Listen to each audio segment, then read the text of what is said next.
On April 17th, 18th, and 19th, a life simulation health fair for teens and parents called the Life Are You Ready Project was held at Energy Hall in Camplex. This event allowed teens and parents to practice decision-making skills to simulate real-life situations that teens are likely to experience. The format used was a life-size maze. Prior to arrival, teens received classroom instructions about participation in risky behaviors and practical ways to say no. Now we have a base, a ground level that we know how to do it for when we get older and when we're actually put to the test for the real life situation. The process began with a pre-event survey that outlined students' notions and ideas before they began.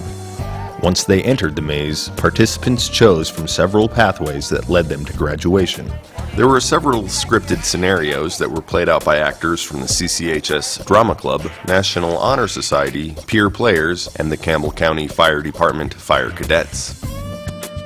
These scripted scenarios involved the police, the court system, the emergency room, counseling,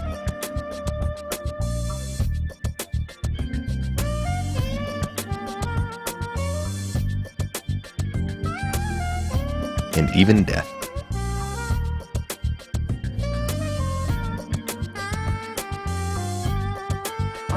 First, I decided instead of doing what I would normally do, say no to drugs, no to alcohol, I just decided what would happen if I did do drugs and alcohol, and I wound up being in a crisis shelter and not being able to drive a car because I had brain damage.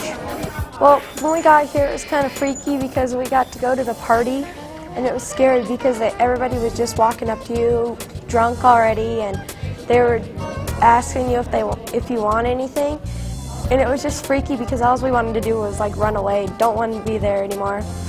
Well, when I first got here, I had to go to the park place, and a bunch of people started running at me with alcohol, and I told them no, and they went away. And then they kept bugging us and chasing after us, so we were just walking away from them. And then the cops showed up, and I just sat down, and everyone else started running. And then they just moved me and told me to sit here and wait for everyone else. And then they found some of my friends hiding, so then those kids got busted. As they enter the maze, students receive a booklet that tracks their experiences in the simulation. It is early fall semester as they enter the maze. They make a choice between an after-school field party or an unsupervised house party. In both of these situations, students are encouraged to participate in scripted risky behaviors, which could include drugs, alcohol, sex, tobacco, inhalants, and many other dangerous activities. As in real life, suspicious teen behavior results in calls to the police, so some of these party scenes are randomly busted by local police officers. As teens leave the party scenes, they discover the results of their simulated choices through scripted consequences. They briefly talk with assigned volunteers about the consequences of their initial choices. Because making decisions is not a one-time event, teens move on to spring semester where they are faced with new choices.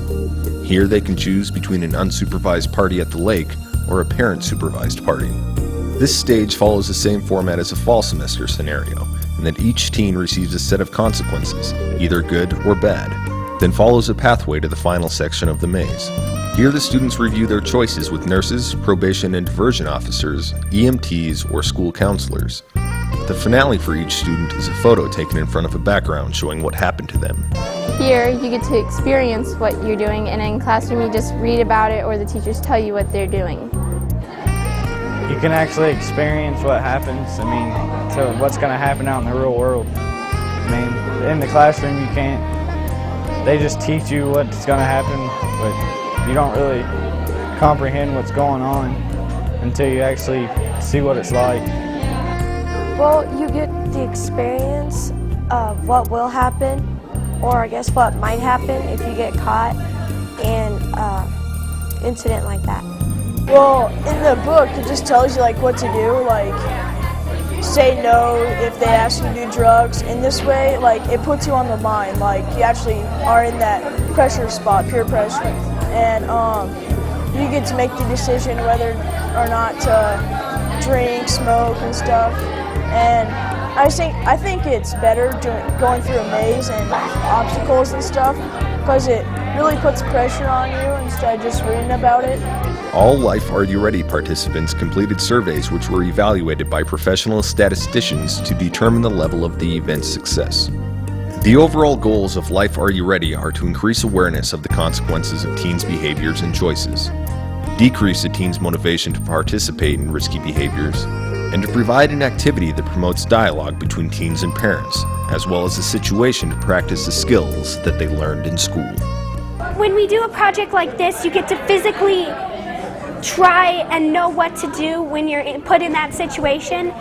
The book just tells you what to do, but this time you get to test your knowledge of the subject and see whether you are going to make it or not, whether you're going to do the right decision. And in the book it tells you what to do and how to do it, but here you get to try to do it on your own by yourself.